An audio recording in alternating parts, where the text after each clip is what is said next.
नमस्कार, welcome to Agarwal classes. आज management की क्लास है। बिजनेस मैनेजमेंट का मैंने प्रीवियस वीडियो एक बनाया था। आई होप आप सभी ने वो देखा है, आप लोगों को पसंद आया है। ये जो सेकंड एपिसोड है, nature and significance of management का जो टॉपिक चल रहा है, today we are going to study objectives of management. इसके लिए हमें दो टर्म समझने की जरूरत है, ऑब्जेक्टिव्स एंड मैनेजमेंट। जैसा कि मैंने पहले ही आप सबको बताया, मैनेजमेंट टर्म मैं आपको पहले ही बता चुकी हूं अपने प्रीवियस वीडियो में। ऑब्जेक्टिव्स क्या होते हैं? Objectives are the actions that are aimed for, जो हम लोग पहले से गोल जिनके बारे में हम एम कर लेते हैं। Objectives are the ends towards which the activities of an organisation are directed and the standard against which the performance is assessed.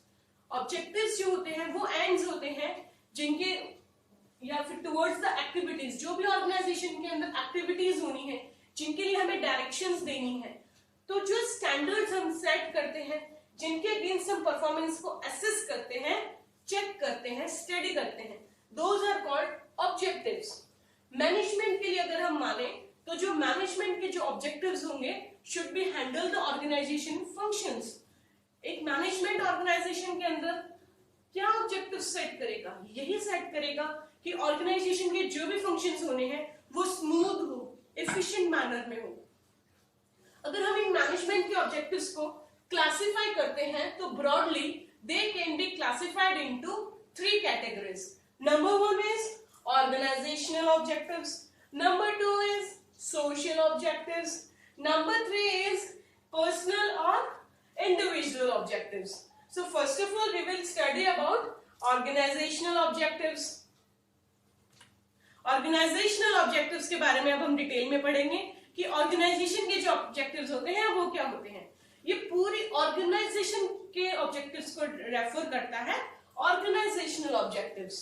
While fixing these objectives, जब हम इन ऑब्जेक्टिव्स को फिक्स करते हैं तो मैनेजमेंट ये ध्यान रखता है कि इसके अंदर जो बेनिफिट के लिए जो हमको किसको ध्यान रखना है, जो भी ऑर्गेनाइजेशनल हम लोग ऑब्जेक्टिव सेट करेंगे तो जो भी हमारे पार्टीज हैं, चाहे वो ओनर हो, एम्प्लॉइज हो, कस्टमर हो, गवर्नमेंट हो, हम सबको कंसिडर करके ऑर्गेनाइजेशनल ऑब्जेक्टिव्स को फिक्स करते हैं। Okay, then comes organisational objectives is further classified into three parts. Number one is survival, number two is profit and number three is growth. So first of all we will understand about survival. हर business जो है वो long run के लिए survive करना चाहता है। वो ये चाहता है कि क्या एक साल में वाइंड अप हो जाए, नहीं, लॉन्ग रन में वो जाना चाहता है। तो जो मैनेजमेंट है वो पॉजिटिव डिसीजंस लेगा with regard to different business activities कि ये इंश्योर हो कि बिजनेस का जो सर्वाइवल है वो लॉन्ग टर्म के लिए हो। ओके, सर्वाइवल जो भी होगा बिजनेस का लॉन्ग टर्म के लिए होने चाहिए। जो भी हमारे ऑब्जेक्टिव्स, हम organisational objectives of successful organisation की हम बात करते हैं तो, और दूसरी बात ये कि जो भी ऑर्गेनाइजेशन की रेवेन्यूज है, जो भी अर्निंग है, तो सर्वाइवल के अंदर सबसे इंपॉर्टेंट बात जो आएगी वो आएगी कॉस्ट कवरिंग की। कॉस्ट कवर हो और थोड़ी बहुत सेविंग, इनफ सेविंग हो सके, ये पॉइंट इसके अंदर आता है। The objective can successfully be achieved only if the benefits of the parties involved, जो भी मैंने आपको भी पार्टीज बताई, गवर्नमेंट, ओनर, कस्टमर्स, सबको कंसिडर अगर किया जाता है तो इसका जो हम लोग इसको एक एग्जांपल के थ्रू समझ सकते हैं। मार्केट में बहुत ज्यादा कंपटीशन होता है, तो कंपटीशन के लिए हम लोग हमारी प्राइसिंग पॉलिसी को सेट कर सकते हैं। उसके बाद में हम नई टेक्नोलॉजी को अडॉप्ट करके अपने कॉस्ट प्राइस को कम कर सकते हैं, अपने प्रोडक्ट को इनोवेटिव और क्रिएटिव बना सकते हैं, कॉस्ट को कम कर सकते हैं, वेस्टेजेस को मिनिमम कर सकते हैं। तो हमारा सर्वाइवल मार्केट के अंदर, कॉम्पिटिटिव मार्केट के अंदर पॉसिबल हो जाता है। Then comes the next one is profit. It's sure आप भी समझते हैं, कोई भी ऑर्गेनाइजेशन में अगर मैनेजमेंट में किसी में भी अगर हम काम कर रहे हैं तो यही चाहेंगे कि बिजनेस के अंदर जो भी एक्टिविटीज हो वो स्मूथली चले और बिजनेस को या ऑर्गेनाइजेशन को एडिक्वेट प्रॉफिट हो, बिजनेस को सफिशिएंट प्रॉफिट हो। तो प्रॉफिट से हम लोग इंश्योर कर सकते हैं कि हम हमारे गोल्स को अचीव कर रहे हैं। तो प्रॉफिटेबिलिटी जो है वो एक बेसिक फैक्टर हो जाता है फ्यूचर ग्रोथ का ऑर्गेनाइजेशन के लिए। तो अगर आप सक्सेसफुल कंटिन्यूएशन चाहते हो तो मेक श्योर कि आपका प्रॉफिट गोल जो है वो अचीव हो सके। इसके लिए हम लोग एग्जाम्पल देख सकते हैं कि AGCL, ACGL, a joint venture between Government of Goa and Tata Automobiles is a good example of it। और दूसरा एग्जाम्पल है प्रॉफिट के लिए वोडाफोन और आइडिया सेलुलर कंपनी जो है वो मर्ज हो चुकी है। Then comes the next one is growth। Every business wants to grow। Her business grow करना चाहता है, तभी वो लॉन्ग टर्म के लिए सरवाइव कर पाएगा। तो ग्रोथ को हम कैसे मेजर करते हैं? सेल्स के थ्रू, एम्प्लॉयज के सेटिस्फेक्शन के थ्रू, कस्टमर सेटिस्फेक्शन के थ्रू, प्रोडक्ट्स के थ्रू, कैपिटल इन्वेस्टमेंट के थ्रू। तो if all this show in increasing trend, इनका ट्रेंड अगर बढ़ता हुआ है तो हम मान सकते हैं कि हम लोग ग्रोथ की तरफ जा रहे हैं। अगर हमारी सेल्स बढ़ रही है तो हम क्या मानेंगे? ऑर्गेनाइजेशन ग्रो हो रहा है। हमारे और ऑर्गेनाइजेशन हम सेटअप करते जा रहे हैं, ब्रांच ऑफिस बनाते जा रहे हैं, तो हम क्या बोलेंगे कि ऑर्गेनाइजेशन ग्रो कर रही है। तो इस तरीके से जो है हम लोग मैनेजमेंट को कोशिश करनी चाहिए कि उसकी परफॉर्मेंस जो है वो ग्रोथ और पोटेंशियल दोनों की तरफ आगे चलती चले। और एम्प्लॉयज जो है वो बहुत इंपॉर्टेंट रोल प्ले करते हैं इस चीज के लिए। Then comes the next one, social objectives. Social objectives क्या होते हैं? एक बिजनेस ऑर्गेनाइजेशन, कोई भी ऑर्गेनाइजेशन जो है सोसाइटी में सरवाइव करता है तो उसको सोसाइटी को कंसिडर करना होगा, सोसाइटी के बेनिफिट की बात, उसको इंटरेस्ट को उसको ध्यान में रखना ही होगा अपनी मैनेजरियल एक्टिविटीज को करते हुए। An organisation is always established in society, it runs through the resources made available by the society. भाई सोसाइटी के अंदर ही आप दुकान खोलते हो, सोसाइटी के कस्टमर्स आते हैं आपके पास में, या फैक्ट्री है या जो भी ऑर्गेनाइजेशन है, तो आप सोसाइटी को इग्नोर नहीं कर सकते।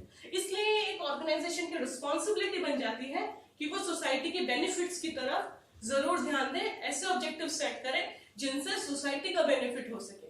तो सोशल ऑब्जेक्टिव्स जो है वो बहुत ज्यादा जरूरी हो जाते हैं। Social objectives are defined as the fulfilment of responsibility of an organisation towards society. जो भी हमारी सोसाइटी की तरफ रिस्पॉन्सिबिलिटी है उनको फुलफिल करना। Under this objective, the manager promises to assure health, safety, education, price control of the employees and so on. तो जो major objectives आ जाते हैं social के अंदर, like is to make available opportunities of employment in nearby areas, to save environment from getting polluted, pollution कम करना, increasing the standard of living by providing good quality products, health को ensure कर सकता है एक organisation, safety को कर सकता है, अफोर्डेबल प्राइस के ऊपर प्रोडक्ट दे सकता है, और क्या कर सकता है इसके अंदर लोकल एम्प्लॉयमेंट दे सकता है। और जैसे federal government can make it mandatory, इसको कंपल्सरी कर सकता है कि एक सर्टेन परसेंटेज फिक्स कर दिया जाएगा कि कुछ परसेंट का एम्प्लॉयमेंट जो है वो वहां के लोकल लोगों को ही देना है। और क्या कर सकते हैं हम सोशल के अंदर? एक ऑर्गेनाइजेशन स्टैंडर्ड लिविंग बना ही सकता है, जैसे मैंने आपको बताया, good quality product at minimum cost.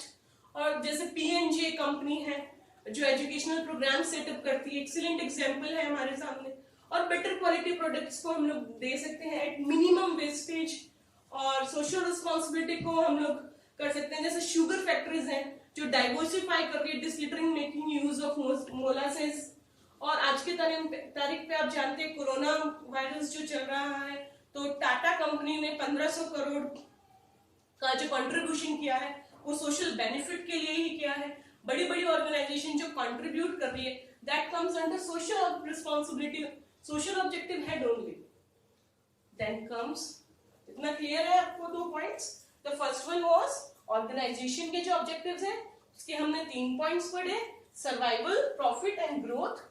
The next one was social objectives. Then comes the third one, personal or individual objectives. ये क्या रेफर करता है? ये रेफर करता है इंडिविजुअल। जैसे कि आप लोगों को मैंने पहले भी बताया अपनी प्रीवियस वीडियोस के अंदर कि एम्प्लॉय जो होते हैं वो बिगेस्ट एसेट होते हैं ऑर्गेनाइजेशन के। The employees happen to be prudent and sensitive resource of the company. तो एम्प्लॉयज को हम लोग इग्नोर नहीं कर सकते हैं, बिल्कुल भी नहीं कर सकता है कोई भी ऑर्गेनाइजेशन। तो बहुत ज्यादा इंपैरेटिव हो जाता है to take care the feelings of the employees. It is an underpaid employees. अगर आपकी एम्प्लॉयज खुश है ना तो प्रोग्रेस आपकी कंपनी की जरूर अच्छी होगी। तो ये बहुत ज्यादा जरूरी है, एम्प्लॉयज का हम ध्यान रखने के लिए उनको हम लोग एक तो कॉम्पिटिटिव मार्केट के according the very first thing आपकी कंपनी में ऑर्गेनाइजेशन के अंदर एम्प्लॉय क्यों है, to give fair remuneration, to give better remuneration, standard remuneration to the deserving working environment देना, और कि हम लोग एक परफेक्ट बैलेंस बनाए, उसको वर्क और लाइफ के बीच में फोर्स नहीं करे काम करने को, that we should make a perfect balance between work and his personal life. अगर वो तो इनएफिशिएंसी के अंदर और वो हेल्दी एनवायरनमेंट बहुत जरूरी है। यहाँ पे बहुत सारे एग्जांपल्स हो सकते हैं कि हेल्थ बेनिफिट्स उनको दे सकता है, इंसेंटिव्स हो सकते हैं ऑर्गेनाइजेशन।